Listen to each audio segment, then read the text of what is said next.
జగన్మోహన్ రెడ్డి గారి ప్రభుత్వం ఇప్పటికైనా శత్రువులైనా అంగీకరించక తప్పదు. వైద్యానికి ఎంత ఇంపార్టెన్స్ ఇచ్చినామో మీ అందరికీ తెలుసు.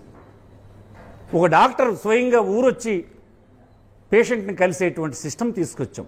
డాక్టర్ ఇంటికి వెళ్ళి చేసేటువంటి సిస్టమ్ తీసుకొచ్చాం. కొత్త పిహెచ్సిలు, విలేజ్ క్లినిక్స్, ఆఖరికి ఉద్దానం లాంటి ప్రాంతంలో ఒక రీసెర్చ్ హాస్పిటల్, మారుమూలైనటువంటి శ్రీకాకుళం జిల్లాలో కూడా మీరు చూడండి, గడిచిన 80-90 సంవత్సరాలుగా కిడ్నీ మంచి నీరు దొరకకపోవడం వల్ల కిడ్నీస్ ఎఫెక్ట్ అయిపోతున్నాయి, చనిపోతున్నారని అన్ని రాజకీయ పార్టీలు గొడవ పెట్టాయి. కానీ ఎవరు పూర్తి చేయలేకపోయినారు. అది రాజకీయంగా ఉపయోగించుకున్నారు స్లోగన్స్ని. కానీ అధికారం వచ్చిన తర్వాత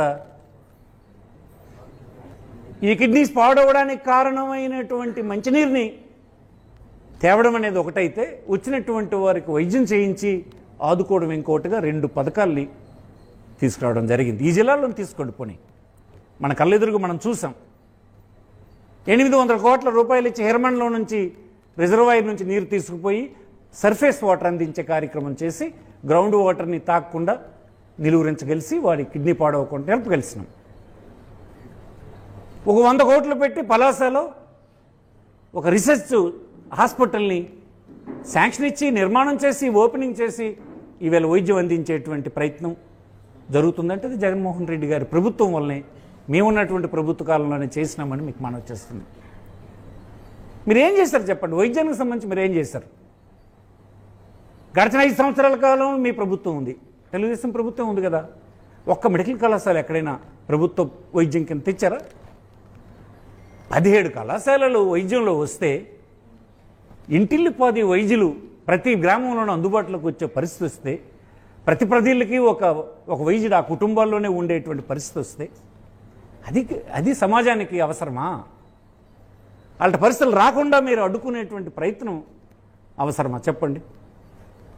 ఎవరు వస్తారు? మీరు ఎన్ఆర్ఐ సీట్లకి రిజర్వ్ చేస్తున్నారు. ఎన్ఆర్ఐ సీట్లు ఎవరికి వెళ్తాయి? రేపు పొద్దున్న అమెరికాలో స్థిరపడి బాగున్నటువంటి వారు వచ్చి కొనుక్కొని ఇక్కడ చదువుకొని అమెరికా వెళ్ళిపోతారు. అదే మనం కోరుకున్నది. ఈ విలువన సమస్య అదే. ఇక్కడ వైద్య విద్య చదివి బయటకు వచ్చినటువంటి కసి మీద ఉన్నాడు. నాకు ఇంత డబ్బు ఖర్చు అయిపోతుంది, నేను పడి సమాజం మీద దోచేయాలి, ఎలాంటి అక్రమాలన్నీ చేయాలన్నటువంటి సమాజం స్థితిలోన ఆ డబ్బు ఖర్చు పెట్టినటువంటి ఉన్నారు. తర్వాత ఇంకొకటి, ప్రభుత్వ కళాశాల లేకపోతే మెరిట్ కూడా వెనక్కి పడిపోతుంది. నేను అడిగాను ఒక డాక్టర్ని, ఒక సీనియర్ డాక్టర్ని అడిగాను, ఏమిటి సార్ దీనివల్ల ప్రమాదం అని. చెప్పాడు ఆయన, సార్ ప్రైవేట్ కళాశాలలు వచ్చేస్తే ఒక మెరిట్ లేనటువంటి వ్యక్తుల సంఖ్య పెరిగిపోతుంది వైద్యంలో, మెరిట్ ఉన్నటువంటి వ్యక్తులు వెనక్కి పడిపోతారు. ఆ ప్రభావం వైద్యం మీద ఉంటుంది. దిగజారిపోయినటువంటి విలువల కింద వైద్యంలో కనిపిస్తుంది. చాలా ప్రమాదం, ఇది అంగీకరించడానికి వీలు లేదన్నట్టు మాట చెప్పాడు. నిన్న అమెరికా నుంచి ఒక కుర్రాడు వచ్చాడు. వాడిని అడిగాను, ఏమి రాని అభిప్రాయం అని. వాడి ఇంట్లో దిగారు.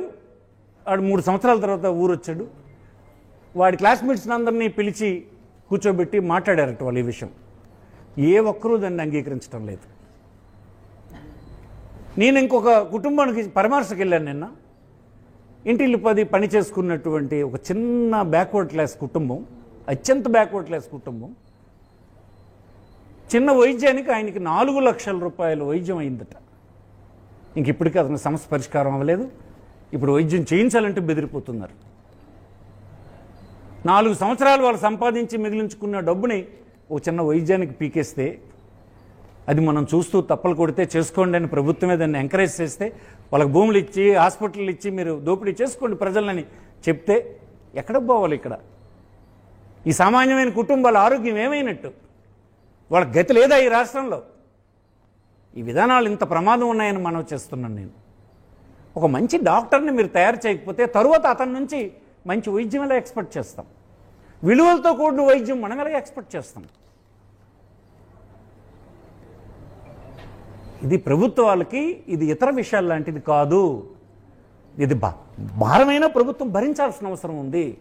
కొన్ని విషయాలు ప్రభుత్వం భరించాలి. ఎడ్యుకేషన్, మెడికల్ ఎడ్యుకేషన్ అంటే 2 వైద్యం కలిసి ఉన్నాయి. తర్వాత మా ప్రభుత్వం, మా పార్టీ ప్రభుత్వాలు ఉన్నప్పుడు కానీ లేనప్పుడు కానీ మేము నమ్మింది ఒకటే సిద్ధాంతం, ఈ రాష్ట్రంలో వ్యత్యాసాలు లేని సమాజం ఏర్పడాలంటే, ఈ రాష్ట్రంలో ఉండేటువంటి కుటుంబాల మధ్యన ఆర్థిక అసమానతలు తగ్గాలంటే, అందరూ గౌరవంగా జీవన ప్రమాణాలు పెరగాలంటే విద్య ఒక్కటే మార్గం అని మాకు రాజశేఖర రెడ్డి గారు, మా నాయకుడైనటువంటి రాజశేఖర రెడ్డి గారు నమ్మి అమలు చేసి ఆ ఆచరణని మళ్ళీ మా పార్టీకి అందించినారు.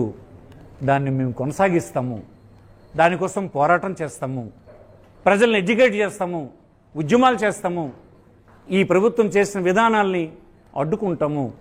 అవసరమైతే ప్రజలందరి చేత ఈ నిర్ణయాన్ని మీరు మార్చుకోవాలనే దిశ వైపు తీసుకెళ్తాము.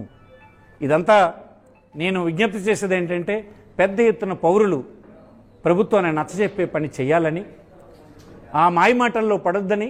మనం ప్రైవేట్ హాస్పిటల్ చూసాం, ప్రైవేట్ వైద్యం చూసాం, ప్రతి కుటుంబం ఎలా మోసపోతుందో చూస్తున్నాం, ప్రతిరోజు చూస్తున్నాం. మన బంధువులు, స్నేహితులు, మన పక్కింటి వాళ్ళు, ఎదురింటి వాళ్ళు, మన ఊరు వాళ్ళు ఎలా మోసపోయినారో, హాస్పిటల్కి వెళ్ళి మన సిస్టంలో ఎలా దోపిడీ జరిగిపోతుందో మనం చూస్తున్నాం. దీన్ని అరికట్టే ప్రయత్నమే 17 హాస్పిటళ్ళు ప్రభుత్వ ఆజమాయిషీలో, బోధనాసుపత్రులు, కాలేజీలు కట్టి అనేక రకాల ఫెసిలిటీస్ తీసుకొచ్చినటువంటి విధానాన్ని తిరగదోడడానికి మనం అంగీకరించకూడదని ఈ సందర్భంగా మనవి చేస్తున్నాం. ఇది అనుభవజ్ఞుడైనటువంటి చంద్రబాబు నాయుడు గారు ఇది విరమించుకోవాలని మనవి చేస్తున్నాం. మీరు చాలా విషయాల్లోన ప్రజల్లో వ్యతిరేకత ఉందంటే మార్చుతున్నారు, ఇది వ్యతిరేకత ఉంది, కానీ ప్రజలను బలిచ్చే కార్యక్రమం చేయొద్దని మనవి చేస్తున్నాం. ఇది పెర్మనెంట్గా మీరు ఒక వ్యవస్థ ఇచ్చేస్తే పెర్మనెంట్గా దోచుకునే పని చేస్తారు.